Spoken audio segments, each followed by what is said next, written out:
Hello everyone. तो देखिए, जैसे कि अपन राष्ट्रीय आय की जो मूल अवधारणाओं की चर्चा कर रहे थे, उसी में अपन अब आगे जो चलते हैं। तो देखो, मुख्य मुख्य अपन ने पढ़ लिया था। जैसे किसी देश की राष्ट्रीय आय है, उसके लिए कौन कौन सी मेन बातें हैं, उसके लिए अपन ने पढ़ लिया था कि भाई उस देश में वस्तुओं का प्रकार कैसा है, क्षेत्र कौन कौन से हैं। एक मॉडल पढ़ा था अपन ने, द्विक्षेत्रीय मॉडल लेके अर्थव्यवस्था के आय के चक्राकार प्रवाह को समझने की कोशिश की। तो ऐसी कुछ बातें अपन ने पढ़ ली थी। और अब इसमें अपन आगे चलते हैं। तो आगे आता है, जैसे अपन ने वस्तुओं की कल बात की थी, अंतिम वस्तुएं क्या होती हैं, मध्यवर्ती वस्तुएं क्या होती हैं, उपभोग व पूंजीगत वस्तुएं क्या होती हैं। तो इससे आगे अपन चर्चा करते हैं आज सकल निवेश व शुद्ध निवेश के बारे में।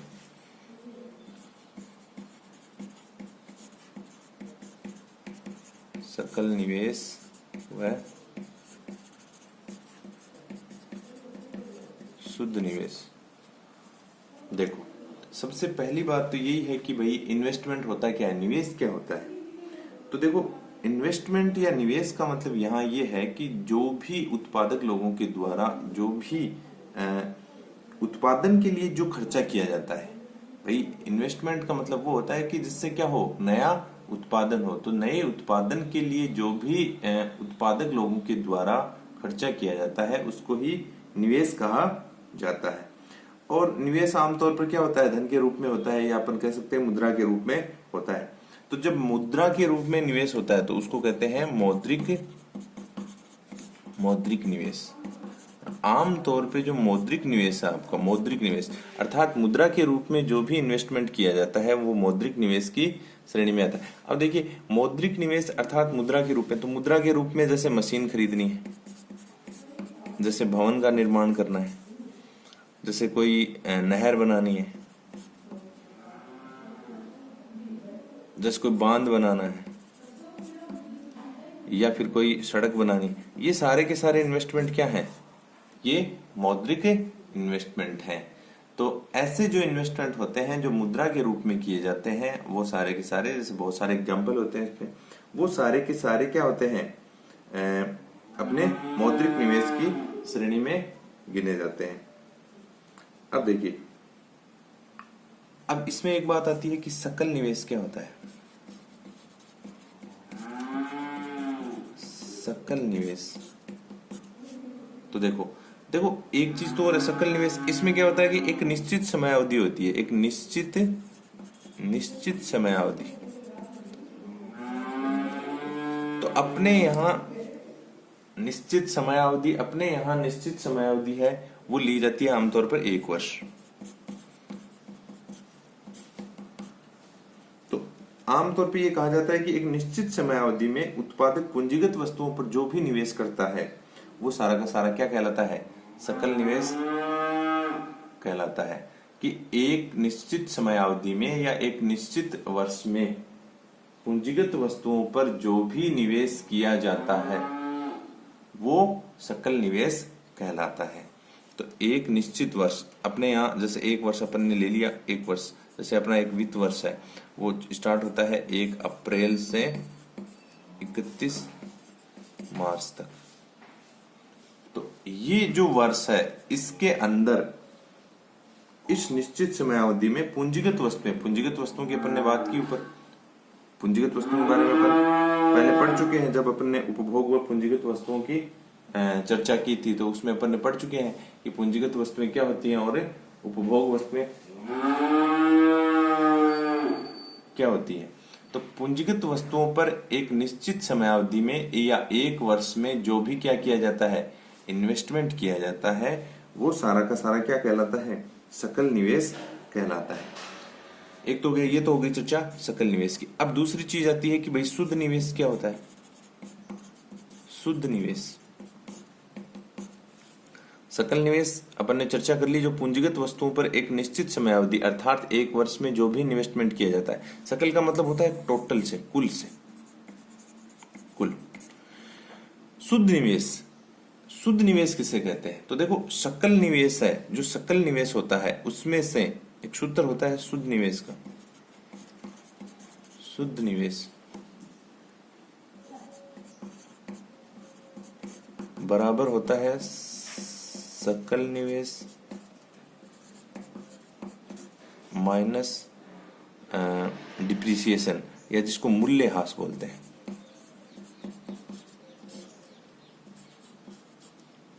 मूल्यह्रास अपन चर्चा करेंगे मूल्यह्रास के आगे। देखो शुद्ध निवेश क्या होता है, जब जो सकल निवेश टोटल जो निवेश होता है उसमें से मूल्यह्रास होती है गिसावट। मूल्यह्रास को जब क्या कर दिया जाता है, लेस कर दिया जाता है, घटा दिया जाता है, तो जो निवेश प्राप्त होता है वो क्या प्राप्त होता है, अपन को शुद्ध निवेश प्राप्त होता है। तो देखिए सकल निवेश टोटल जो अपना इन्वेस्टमेंट है, जो पूंजीगत वस्तुओं पर टोटल जो इन्वेस्टमेंट किया गया किसी उत्पादक के द्वारा, उसमें से जब मूल्यह्रास डिप्रिसिएशन घटा दिया जाता है तो जो अपने पास इन्वेस्टमेंट बचता है वो क्या कहलाता है, वो कहलाता है शुद्ध निवेश। अब एक वर्ड आता है कि मूल्यह्रास क्या होते हैं। तो देखो मूल्यह्रास का मतलब होता है कि एक जो अपनी वही एक वर्ष की समयावधि है या एक निश्चित समयावधि में, आमतौर पे ये बोला जाता है एक वर्ष का जो टाइम होता है, उसमें जो भी अपनी पूंजीगत वस्तुएं हैं, जो भी पूंजीगत वस्तुओं की पहले चर्चा कर चुके हैं अपन, जैसे कि मशीनरी है, जैसे कि जो भी उत्पादक जिनसे क्या किया जाता है, उत्पादक किया जाता है, तो वो सारी की सारी जितनी भी वस्तुएं हैं उनमें जो उनके मूल्य में जो कमी आती है। देखो हर साल क्या होता है, हर साल कुछ ना कुछ, जैसे आप एक मशीन लेके आए स्टार्टिंग में 10 लाख की, स्टार्टिंग में आपने 10 लाख रुपए एक मशीन के चुकाए, एक मशीन नई खरीद के लेके आए आप, और उसके 10 लाख रुपए आपने, मार्केट मूल्य उसका 10 लाख रुपए। अब देखो 10 लाख रुपए है, आपने उस मशीन को 1 साल तक काम में लिया है, तो 1 साल तक काम में लेने से अब उसकी कीमत 10 लाख रुपए ही नहीं है, उसकी कीमत क्या हुई है, कम हुई है। स्वाभाविक सी बात है उसकी कीमत में क्या होगा, उसकी कीमत में कमी आएगी। अब ये कमी कितनी आएगी ये डिपेंड करता है कि वो वस्तु किस प्रकार की है। भाई अलग अलग वस्तुओं की कीमतों में कमी भी अलग अलग प्रकार से आती है। तो अपन एक उदाहरण लेते हैं, जैसे 10 लाख रुपए की मशीन थी, 10% इसमें क्या हुआ है, डिप्रिसिएशन होता है, मतलब 10% उसकी कीमत कम हो गई इतनी। उसमें देखो मशीनरी है तो धीरे धीरे घिसावट भी आनी लाजमी सी बात है। भाई मशीन है, कोई मशीन लगातार काम करेगी, चलेगी, तो धीरे धीरे उसके पुर्जे हैं जो भी, उसमें क्या आएगी, घिसावट आएगी, उसकी जो कार्य क्षमता है उसमें क्या आएगी, कमी आएगी। तो ये जो 10% उसमें कमी आई है, उसके मूल्य में कमी आई है, इसको क्या कहा जाता है, मूल्यह्रास कहा जाता है। तो ये जब डिप्रिसिएशन उसमें से घट जाता है सकल निवेश में से, तो अपने पास क्या बच के आता है, अपने पास बचता है शुद्ध निवेश। ठीक है, तो ये तो बात हो गई सकल निवेश की और शुद्ध निवेश की और मूल्यह्रास की। मूल्यह्रास इंपॉर्टेंट चीज है। इंपॉर्टेंट क्वेश्चन ऐसे बनता है कि 2 नंबर का जो क्वेश्चन आता है बहुत बार, उसमें ये पूछ लिया जाता है, जो छोटी डेफिनेशन होती है वो आमतौर पे 1 या 2 नंबर के जो क्वेश्चन आते हैं उनमें पूछा जाता है। तो मूल्यह्रास पता होना चाहिए। मूल्यह्रास किसको कहते हैं, तो मूल्यह्रास होता है कि एक निश्चित समयावधि में जब पूंजीगत वस्तुएं हैं, उनकी पूंजीगत वस्तुओं की जो वैल्यूएशन है उसमें जो गिरावट आती है, या उनका जो पूंजीगत वस्तुओं का जो मूल्य है, वास्तविक मूल्य, उसमें जितनी घसावट होती है या उसमें जितनी गिरावट आती है, उसको क्या कहा जाता है, मूल्यह्रास कहा जाता है। ठीक है, तो अब इसके आगे जो राष्ट्रीय आय की अवधारणा है उसमें है आपके घरेलू सीमा व सामान्य निवासियों की अवधारणा। घरेलू सीमा व सामान्य निवासियों की अवधारणा। देखो जब अपन राष्ट्रीय आय की बात कर रहे हैं तो यहाँ बहुत सारे कॉन्सेप्ट होंगे जो आप आगे पढ़ोगे अगले चैप्टर में। तो देखो यहाँ एक वर्ड आता है घरेलू सीमा। इस चैप्टर में वही सारी बातें हैं जो आपके राष्ट्रीय आय का जो मेन टॉपिक है, जहां से वो स्टार्ट होगा, उसकी जो मुख्य मुख्य बातें हैं उनके बारे में अपन चर्चा कर रहे हैं। जैसे ये मूल्यह्रास वगैरह है, सकल निवेश है, शुद्ध निवेश है, पूंजीगत वस्तुएं हैं, ये सारी की सारी आपके आगे आएंगी। तो यहाँ एक वर्ड आता है घरेलू सीमा। तो जब अपन जीडीपी की बात करते हैं, जीडीपी की जो डेफिनेशन होती है उसमें सबसे पहला वर्ड यही आता है कि किसी एक निश्चित समयावधि में किसी एक निश्चित भूभाग या एक निश्चित क्या होता है, क्षेत्र होता है। क्षेत्र, एक देश की सीमाएं क्या होती हैं, निश्चित होती हैं, चेंज थोड़ा ना होती रहती हैं। तो एक निश्चित भूभाग या एक निश्चित सीमाओं के अंदर एक वर्ष में वहां के निवासियों द्वारा, सामान्य निवासियों द्वारा, देखो घरेलू सीमा और सामान्य निवासियों दोनों चीजें एक ही साथ है। तो एक निश्चित समयावधि में एक देश की भौगोलिक सीमाओं के भीतर जो भी क्या किया जाता है, उत्पादन किया जाता है वो सारा का सारा जीडीपी में शामिल होता है। तो देखो यहाँ सामान्य घरेलू सीमा से अभिप्राय तो हो गया उस देश की जो भौगोलिक सीमाएं हैं उनके बारे में, ये तो हो गई घरेलू सीमा। और दूसरी जो चीज है सामान्य निवासियों की बात, तो सामान्य निवासियों का मतलब होता है उस देश के निवासियों जिनको उस देश की क्या प्राप्त है, नागरिकता प्राप्त है, जो उस देश में क्या कर रहे हैं, निवास कर रहे हैं, तो वो लोग क्या होते हैं, सामान्य निवासी कहलाते हैं। तो ये घरेलू सीमा, जब आप जीडीपी पढ़ोगे तो वहां जीडीपी की डेफिनेशन में आप जीएनपी भी पढ़ोगे आगे, तो जीएनपी और जीडीपी की डेफिनेशन में यही अंतर होगा, घरेलू सीमा और सामान्य निवासियों का। तो सामान्य निवासी उस देश के निवासियों को कहा जाता है, और घरेलू सीमा मतलब एक देश की जो भौगोलिक सीमाएं होती हैं उनके भीतर जो उत्पादन किया जाता है वो क्या कहलाता है, घरेलू सीमा की अवधारणा में शामिल होता है। ठीक है, अब अगला जो पॉइंट है वो आता है विदेशों से प्राप्त विशुद्ध साधन। विदेशों से प्राप्त विशुद्ध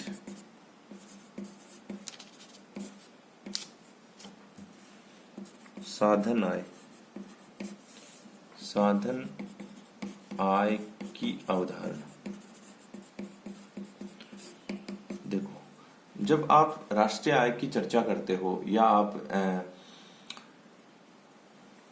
नेशनल इनकम की बात होती है, तो देखो क्या होता है, तो यहाँ राष्ट्रीय आय की जो मूल अवधारणाएं हैं तो उसमें क्या होता है कि हमारे यहाँ ऐसे नहीं है कि जो हमारी जीडीपी है उसी को क्या कहा जाता है, राष्ट्रीय आय में शामिल कर दिया। वर्तमान समय ग्लोबलाइजेशन का समय है, देखो हमारा विदेशों के साथ में भी क्या होता है, आयात निर्यात होता है। तो विदेशों से प्राप्त शुद्ध साधन आय, तो विदेशों के साथ में जो आयात निर्यात किया जाता है वो भी किस में जुड़ता है, राष्ट्रीय आय में जोड़ा जाता है। तो राष्ट्रीय आय में विदेशों से प्राप्त शुद्ध साधन आय का मतलब होगा आपके आयात व निर्यात का डिफरेंस का अंतर। विदेशों से प्राप्त शुद्ध साधन आय का मतलब यही हो जाएगा कि आयात और निर्यात का जो अंतर है।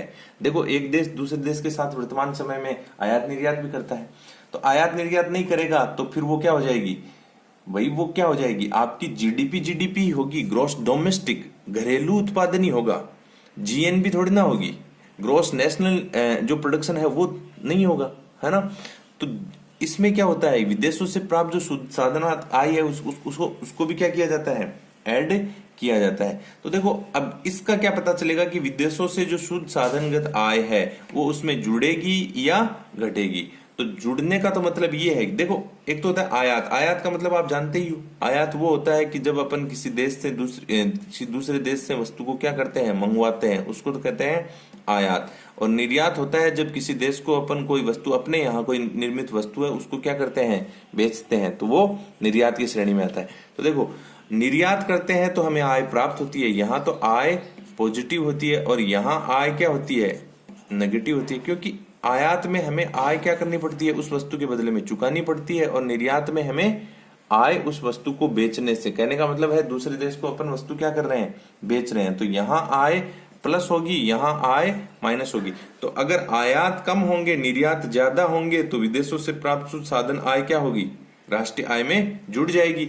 और अगर निर्यात कम होंगे आयात ज्यादा होंगे तो विदेशों से प्राप्त शुद्ध साधन आय क्या हो जाएगी, नेगेटिव हो जाएगी, तो वो क्या हो जाएगी, राष्ट्रीय आय में से घट जाएगी। तो निर्यात और आयात का जो अंतर है वही क्या होता है, आपका विदेशों से प्राप्त शुद्ध साधन आय कहलाती है। ठीक है, अब अगली जो इसकी अवधारणा है, सिंपल सी अवधारणाएं हैं, वो है विशुद्ध परोक्ष करों की अवधारणा। विशुद्ध परोक्ष करों की अवधारणा। देखो एक तो वर्ड आता है कि विशुद्ध, ठीक है, एक होता है परोक्ष कर। तो सबसे पहले तो अपन बात करते हैं परोक्ष कर क्या होता है। कर आपके दो प्रकार के होते हैं, एक तो होते हैं आपके प्रत्यक्ष कर जिनको डायरेक्ट टैक्स बोलते हैं, एक होते हैं आपके अप्रत्यक्ष। तो अप्रत्यक्ष का दूसरा नाम क्या है, परोक्ष कर है। देख तो डायरेक्ट टैक्स लगते हैं, जैसे इनकम टैक्स है या कोई पूंजी पर टैक्स लग रहा है, वो टैक्स होते हैं। जैसे कोई मल्टीनेशनल कंपनी है उस पे जो निगम कर बोलते हैं जिसको, वो टैक्स होते हैं। वो तो क्या होते हैं, डायरेक्ट टैक्स होते हैं। इनडायरेक्ट टैक्स की श्रेणी में बाकी के जितने भी कर होते हैं वो इनडायरेक्ट टैक्स की श्रेणी में आते हैं, फीस एंड फाइन को छोड़कर।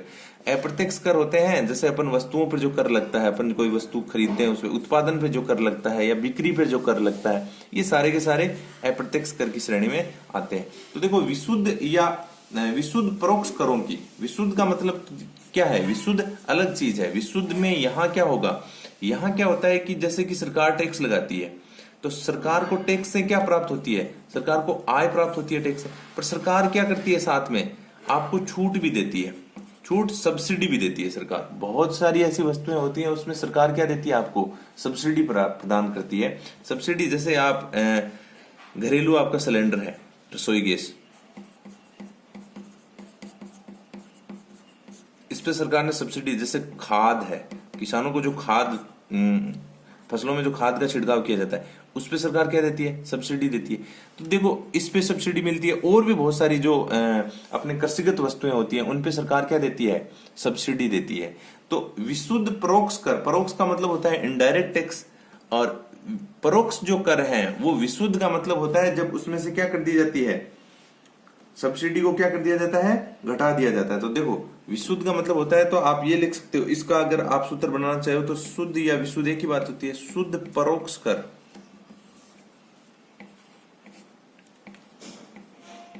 परोक्ष कर। तो ये हो जाएगा आपका जो आपके सकल शुद्ध निकाल रहे हो ना आप, तो सकल जो आपके अप्रत्यक्ष कर है या परोक्ष कर है, परोक्ष कर माइनस अनुदान। सब्सिडी का दूसरा नाम होता है अनुदान। तो सब्सिडी जब घटा दी जाती है, जो सकल आपके परोक्ष कर हैं या सकल अप्रत्यक्ष कर हैं, उसमें से जब सब्सिडी को क्या कर दिया जाता है, लेस कर दिया जाता है, तो हमारे पास बचते हैं शुद्ध परोक्ष कर। तो ये कुछ बातें थी जो आपकी राष्ट्रीय आय की जो अवधारणाएं हैं उसमें आपके आएंगी। ये सारी बातें आपके लिए इसलिए इंपॉर्टेंट हैं क्योंकि आगे का जो चैप्टर होगा जहां अपन राष्ट्रीय आय के बारे में पढ़ेंगे तो वहां ये सारी बातें आएंगी। तो ये चैप्टर जब तक क्लियर नहीं होगा, आपको इसकी जो मूल अवधारणाएं हैं, मूल मतलब राष्ट्रीय आय का बेसिक है ये, तो ये जब तक आपको क्लियर नहीं होगा तो आपको राष्ट्रीय आय ठीक ढंग से समझ में नहीं आएगी। ठीक है।